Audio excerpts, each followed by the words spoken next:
What's up, guys? It's me I'm back with another video, and I am back with my review, I guess, of the first round of the 2022 NFL Draft, which just got done. Yeah, a lot happened. Chaos happened. And there have been some interesting picks, and so let's go ahead and let's take a look, shall we? Drop a like on the video, subscribe to the channel, turn on post notifications so you don't miss out on future uploads, all that fun stuff. And let's jump into this. So, so if you watched the video I did on my second mock draft earlier in the week, going off of those picks specifically, I ended up getting 6 out of the 32 first round picks correct. All of which came in the top 10, by the way. The first pick, though, I did not get correct. The Jaguars went with Trayvon Walker. I don't like it. I absolutely don't like it because just Hutchinson's right there. And then he goes to Detroit, which I figured would happen, but because I had the Jaguars taking him, that's why I had, the Giants move up from 5 to 2 with Detroit and whatnot. And speaking of that, the Giants, they walked away with both of the guys that I predicted them taking with the picks they already owned. They ended up taking Kayvon Thibodeau at 5, and then got Evan Neal at 7.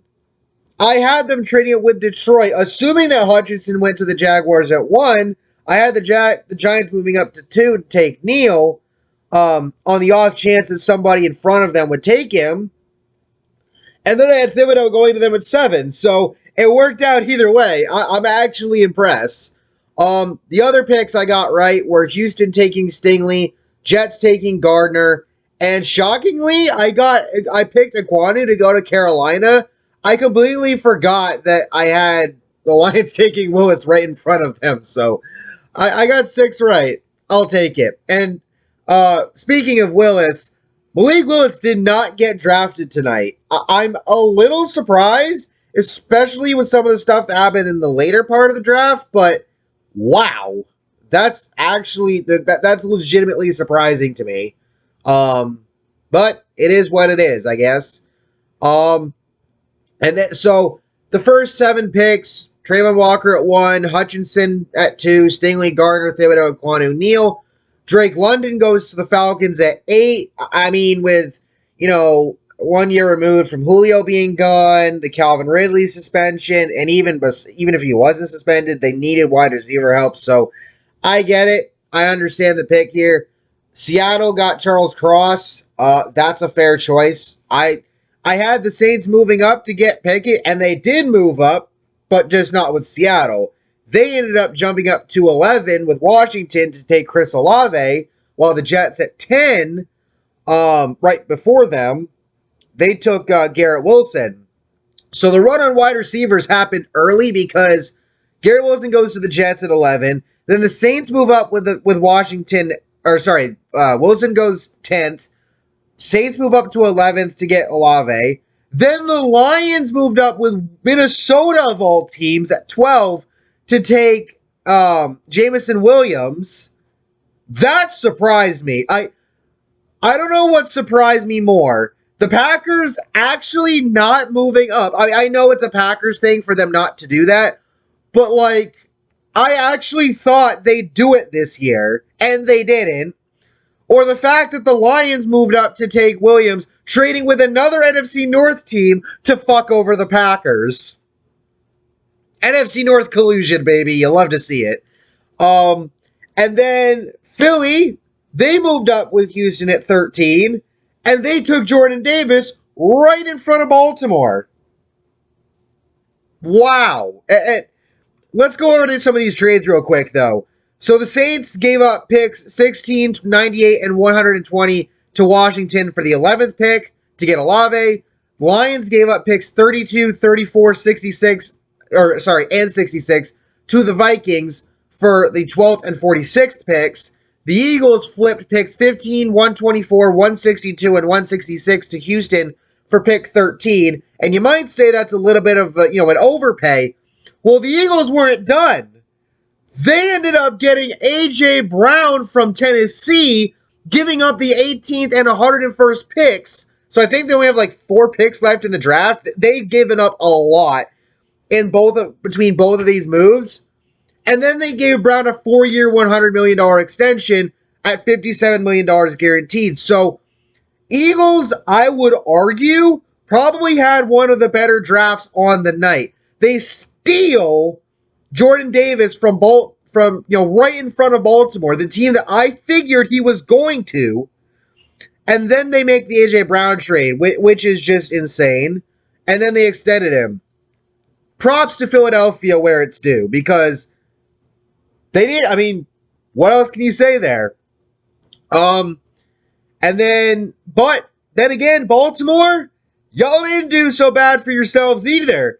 You ended up taking Kyle Hamilton at 14, and then you traded Marquise Brown to Arizona along with the 100th pick for pick 23, then flipped the 23rd pick to Buffalo for the 25th pick. Or sorry, you flipped the 23rd and 130th picks to Buffalo for pick 25. And in the end, you managed to walk away with Tyler Lindbaum at 25 as well. Baltimore had themselves one hell of a draft. And if you're upset with the Marquise Brown trade, I understand. The dude's been inconsistent. Now, the real question is, what the hell happens with Lamar Jackson now? Because he does not seem too happy with Brown getting traded. So I guess we'll see what happens there. Remember, they have not extended his contract yet. So something to keep in mind. Houston ended up taking Kenyon Green at 15. So they walk out of here with Stingley and Green, solid picks. Washington ended up with Jahan Dotson at 16. I did not have him going in the first round, so I don't know if I want to say that's a reach or not, but it still fucks over the Packers, so I guess it's okay. Chargers take Zion Johnson at 17. Can't argue with that. And then Tennessee at 18, after the A.J. Brown trade, they replaced A.J. Brown with Trayvon Burks. Alrighty then. New Orleans takes Trevor Penning at 19. He replaces Teron Armstead. Pittsburgh, y'all walked away with Kenny Pickett. If I didn't have the Saints moving up to take him, after the Eagles-Saints trade, where, the Saints now had 2 first-rounders, I absolutely figured he was going to Pittsburgh, so congratulations to you guys. You made the smart choice, I guess, which is nice. Then at 21, I did have the Patriots trading down. I just had them trading down to the wrong team. I picked Tennessee. They ended up trading with Kansas City, getting the 29th, 94th, and 121st picks for pick 21. And the Chiefs went and grabbed Trent McDuffie. And then with their own pick at 30, because remember, pick 29 came from Miami in the Tyreek Hill trade, they ended up taking George Karlaftis. So they walked out with a pretty solid draft themselves. Green Bay, though. Oh, my God. So Green Bay takes Quay Walker at 22. Another Georgia Bulldog in the first round. And then at pick 28, they take another Georgia Bulldog, Devonta Wyatt. The problem is, I saw somebody bring this up, Devonta Wyatt, he'd been getting taken off people's draft boards due to past run-ins with the law. You have to look that one up, but Green Bay, what are you doing? I mean, you have to hope they're going to take a wide receiver at some point, but again, so many wide receivers went in the first round this year, and Green Bay got none of them. Tom Grassi, I feel bad for you, dude. God damn. Buffalo ended up taking Kyer Elam. Dallas, y'all reached and got an offensive tackle in Tyler Smith, who I guess had issues with getting penalized a lot in college. What? Especially because Linderbaum was right there. What? And then the Jets traded back in at 26.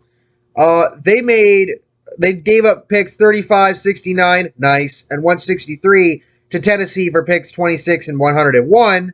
And they ended up taking Jermaine Johnson the third. So the Jets walked out of here in the first round with Sauce Gardner. They got Garrett Wilson and Jermaine Johnson. That's a nice haul. That is a legitimately nice haul. Tampa Bay ended up trading with Jacksonville. Jacksonville giving up picks 33, 106, and 180 for the 27th pick. And they would go and grab Lloyd from Utah. I can't remember his first name.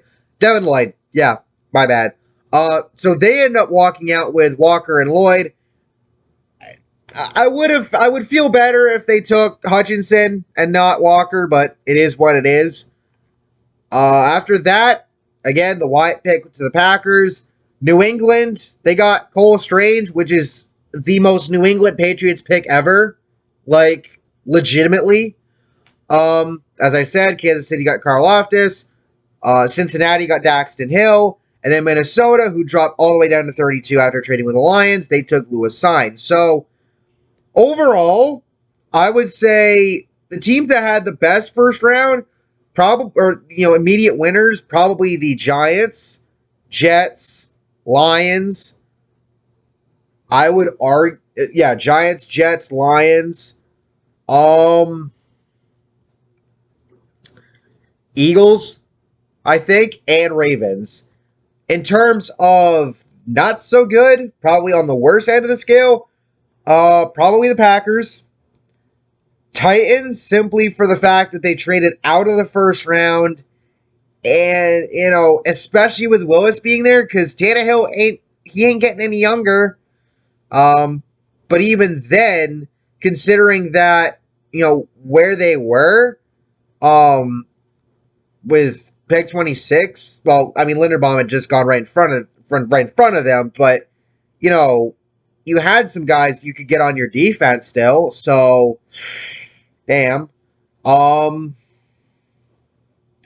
Minnesota, I'm going to have to say is a loser. Like, Lewis Sine's all right, but and I'm glad that you guys did make the trade of the Lions to collude to screw over the Packers, but you screwed yourselves over in the process. Because you dropped so many spots and gave up so many attempts at certain talents. Like, what the hell? Those are really the only three losers I can think of in terms of the first round. There was a bunch of teams that went into this draft without a first rounder, so I guess it is what it is at that point. And overall, this first round was wild, and I cannot wait for tomorrow with rounds 2 and 3. But in terms of round 1, this has to be one of the most wild first rounds we have seen in draft history. And according to ESPN, basically looking at the top 20 players left, Malik Willis, Nakobe Dean, Andrew Booth Jr., all three guys I figured were going to go in the first round. None of them did. Breece Hall, Arnold, how do you pronounce his last name? Kennedy? Something like that, I think. David Oyabo, which, I mean, he was going to fall after getting hurt at his pro day. You hate to see it. Kyler Gordon, Boye Mafe, Christian Watson, Sky Moore, Travis Jones, Desmond Ridder, Kenneth Walker III, Logan Hall, Trey McBride, Matt Corral, Roger McCreary, Jalen Petre, Sam Howell, and Bernard Ryman. Yeah, what a first round that was. Legitimately incredible. So with all that being said, thank you all for watching. I hope you all enjoyed. Let me know your thoughts down below. I'll catch y'all next time. Peace.